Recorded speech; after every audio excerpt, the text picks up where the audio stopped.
pages with the editor of The Londoner at the Evening Standard, Aisha Hazarika, and The Sun's political editor, Tom Newton-Dunn. Welcome to both of you. Great to see you both. Good evening.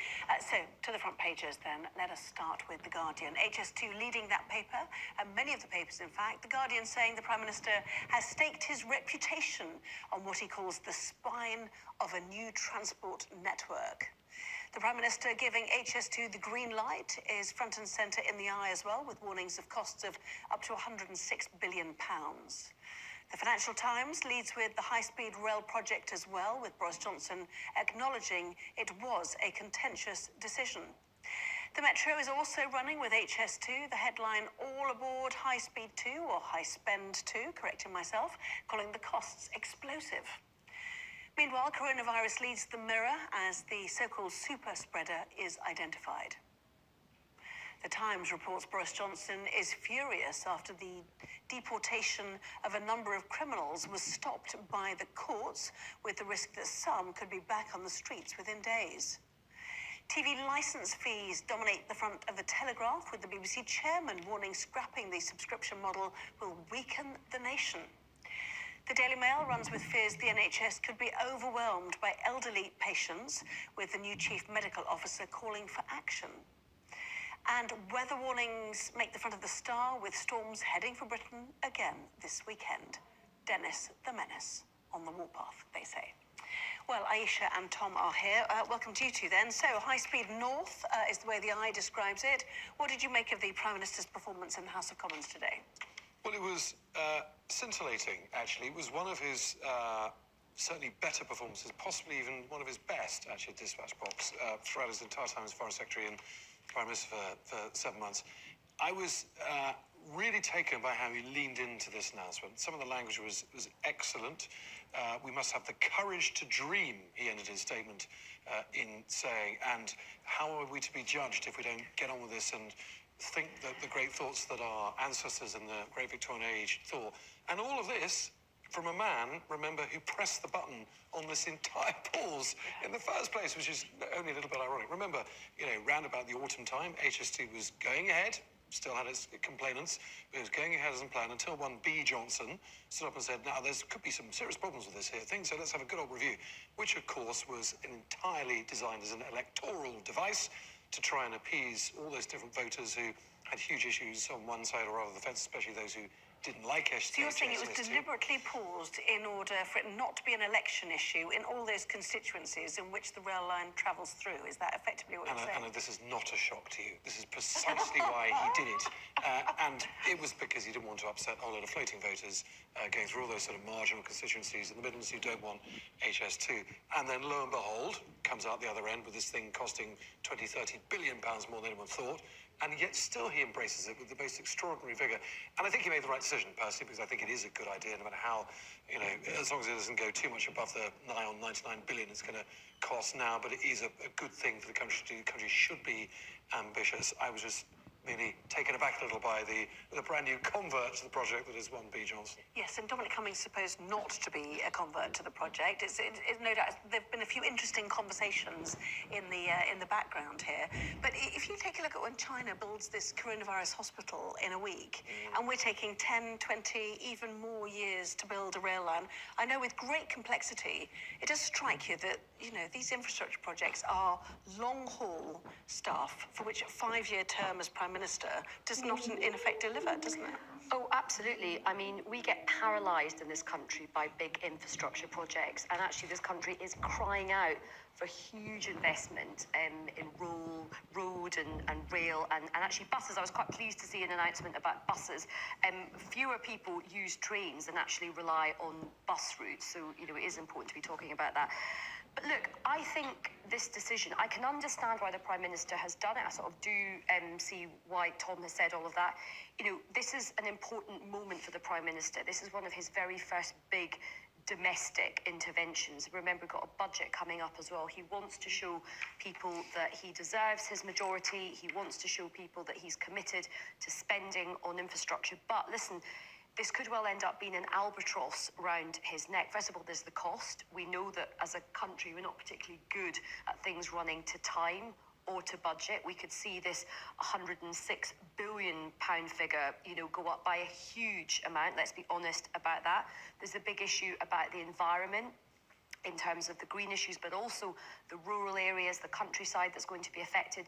Then there's the issue of the residents who are, lots of people are going to be absolutely up in arms about the fact that they're going to have to sell their houses. They're not going to get market value. And Mayor Andy Burnham talking about a carbon-free rail line. There's nothing carbon-free about building this. And I was just about to mention Andy Burnham. Look, I think in a way they had to sort of go ahead with this, and there's many people who are northern leaders who are keen to do this, but what Andy Burnham has been saying is that what he's worried about is you'll get the first bit of HS2, which is the sort of London to Birmingham stuff.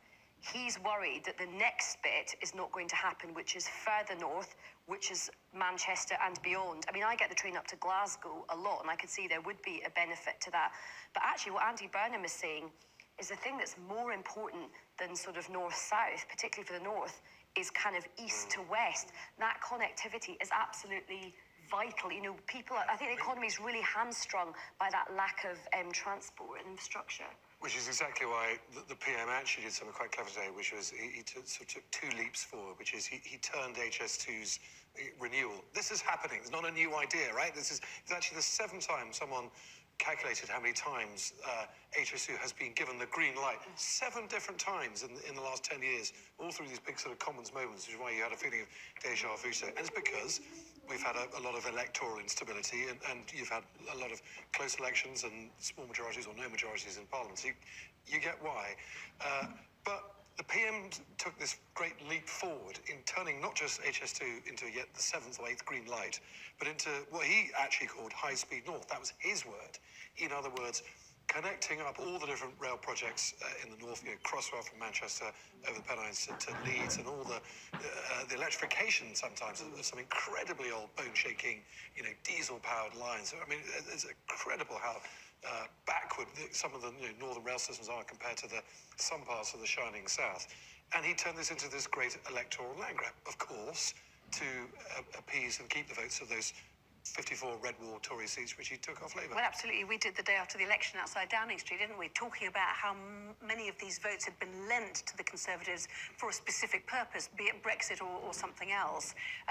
There they were launching it in Birmingham, or going to Birmingham today, another area that took seats also in the Birmingham conurbation. So again, trying to promise the voters. You could never have cancelled this.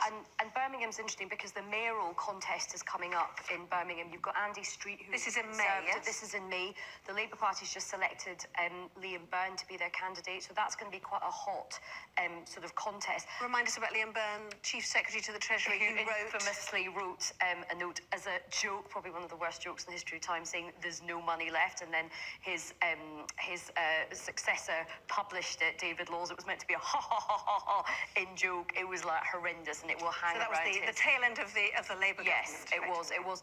But that is going to be a big race. But also remember, we were discussing this a few weeks ago, that the trains in the north are so bad that the franchise is actually just being taken back away from private control into public. And I think they had the worst rates of delays and problems on the line. But remember, for so many people, this is going to feel quite counterintuitive, and I think the way they've spun HS2 is really bad. The comms has all been, it's going to shave half an hour off the trip from Birmingham to London, and I'm afraid, there's no tears for that. Who cares about that? What people care about is this kind of crossing the country is incredibly important. And as I said earlier, buses are incredibly important. A lot of people don't have cars.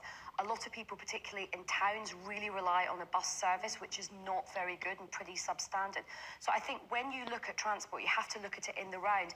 And it is important we're talking about the north. But what about the southwest? The trains in the southwest are absolutely appalling as well. If you were ever trying to get from London to down there, it is an absolute nightmare. I tell you what, you don't have to go that far. You just have to go on the Northern Line in South London every morning. A little-known fact, getting very parochial now. I feel like I need to get my timetable out in a minute, to be fair. But if it's your gripe. As a South Londoner who has to get the Northern Line every morning, you have to wait for 4 or 5 different trains to go past that. You have to queue in one spot on the platform to get in through, and finally your moment This is comes. not a story about the You have to heave yourself. No, southeast. but what it is. I'm talking about the is a story side, not of it. southwest of the country, not southwest of London, where you live, Tom. It's just as bad down there. But look, hang on. There is a point here, right? Which is the entirety of the country is full up. There are more of us now, but our entire transport system, whether it's the Northern Line or Southwest Rail or Northern Rail, is fit for something 20, 30, 40 years ago. We need to modernise and we need to build. And the reason why we haven't built, because quite frankly, the political leadership has been completely lacking. People have not made the case that we can live in a country that can fit everybody in and do We've had everything we years of want hung anymore. parliaments. That's what happens, isn't it? But at the same time, it's keeping all our fields green. Something's going to have to And also, you change. need investment. You need to spend serious money on this. If you want to have a booming economy with lots of people, you need to invest in infrastructure. Let's just That's housing as well, by the way. The Matt cartoon in the Telegraph tickled our fancies, did it not? Let's have a look. It says, I told the HS2 builders I had coronavirus as it is a sweep around the last remaining house on the line. But obviously a lot of people are quite aggrieved that their properties have been compulsorily purchased, of course. Briefly, despite the excellent linking of the two biggest stories of the day there by Matt, people are getting good money for their homes. That's one of the reasons why HS2 is delayed and so projects. There's so many judicial reviews going on. People saying, actually, my house is worth 100 grand more. HS2 saying, okay, well, here's 100 grand more. And that's one of the I'm not sure if that's true, Tom. There's a lot of people saying they're not getting market value. I think it depends where you are. I'm trying to squeeze another story in. If you don't mind, we're going to move away from the timetable issues. Telegraph, then main story is scrapping the licence fee will weaken the nation. This is the debate that's building on the BBC. This is the BBC chairman, Sir David Clementi, who is, making a big defence about trying to keep the licence fee. It looks like another attack that the Conservatives are very, very keen to do is really, really go for the BBC, take away the licence fee or significantly weaken the licence fee. They look like they want to move to a sort of, they keep talking about Netflix, but the BBC is a very different beast from Netflix. You know, the BBC has a duty to educate, to inform sort of regional news, and we've seen all the stuff about the storm over the last couple of days. You know, the BBC... Multiple public service Absolutely. efforts, And also, Netflix has a completely different commercial model to the BBC. And, it's the actual money from subscriptions is not where the programming's, it's leveraged with a lot of debt. The program making, Netflix is on quite a difficult kind of business model. It's not really appropriate for the BBC. And also, the BBC does end up taking a punt on content that that doesn't initially look like it's commercially sensitive, more diverse content, and sometimes that stuff is really successful, but it has a different remit to Netflix. Very quickly, because I need to move on. Some of the arguments David Clementi is making tomorrow are quite frankly ridiculous, such as if it wasn't for the licence fee, which is, let's face it, a nationwide tax, the Olympics will go on to pay-per-view, he says. The royal weddings of the future will go on to pay-per-view. Utter rubbish.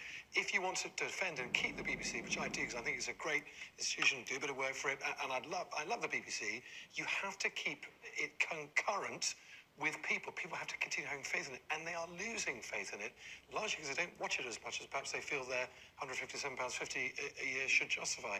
That is why it needs to change. Okay. It's going to be a big debate, isn't it? Right, don't forget, Kay, back tomorrow morning on your tellies, as well as... analysing the results of the New Hampshire Democratic primary. She'll be bringing you the very latest on the cases of COVID-19 here in the UK. The coronavirus, of course. The chair of the Royal College of GPs. That's Kay Burley at breakfast, live from Westminster from 7 a.m. Plenty more still here too. Is the press demonising the so-called super spreader of the coronavirus? Talking about that in just a moment. This evening, Aisha Hazarika and Tom Newton-Dunn.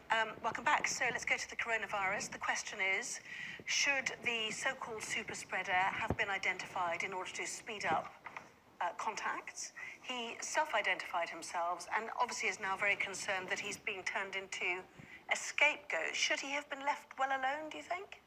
No, I don't. I think it's a massive public interest story where the public have an absolute right to know what is happening, how this disease is coming in the country, and what's being done about it. And total credit to him. He's come forward to say, look, it is me. His identity's been known to newspapers, mine certainly, for the last 2 or 3 days, because... Well, your paper came very close to identifying him. Yeah, but we didn't, Last because night, there are but you very didn't, good reasons that, you know, you can't go around identifying people because of their medical conditions. There's kind of a strict rule we all abide by these days, I'm very pleased to say.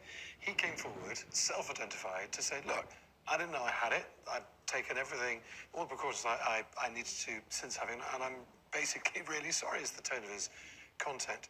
I think this idea that we're demonising him is really wrong. Every portrayal of him in every newspaper you'll see tomorrow is pretty sympathetic, such as the Mirror's now. The Mirror splash on "Don't Turn Me Into a Scapegoat," which is, you know, one of his great pleas. I think we have a right to know how this is happening, and it could well be that he is the guy who's unlocked the biggest key yet to bring the virus into the country through no real fault of his own, but still... A business people should conference know. in Singapore, he found out that somebody at the conference had it and immediately got in touch with the I mean, medical authorities. I take a slightly different view from Tom. I do feel like there is a level of hysteria around this, and being called super spreader makes him sound like he's got some horrific, like, sexually transmitted disease that he's going around maliciously sort of, you know, giving to other people. That's the inference. But that is a known term. That's the problem, isn't it? It's quite That's also a fact. But it's quite inflammatory. And I think, you know, we do live in an age, we've just been discussing about how polarised people are,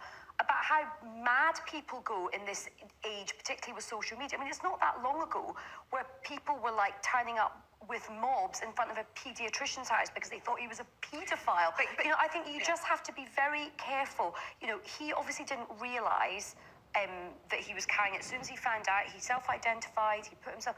Yeah, you're right, he may well be the person that's brought it in, but he hasn't done it maliciously. And I think we have to just be a bit careful about protecting... But the end result of him now identifying himself in public has brought a lot of sympathy for him, and I think it's turned it round, don't you think? I think he's probably been advised. exactly Listen, the right I thing. hope so, but Anna, you and I, and we all know that there's a lot of people out there that just want to have a go at somebody.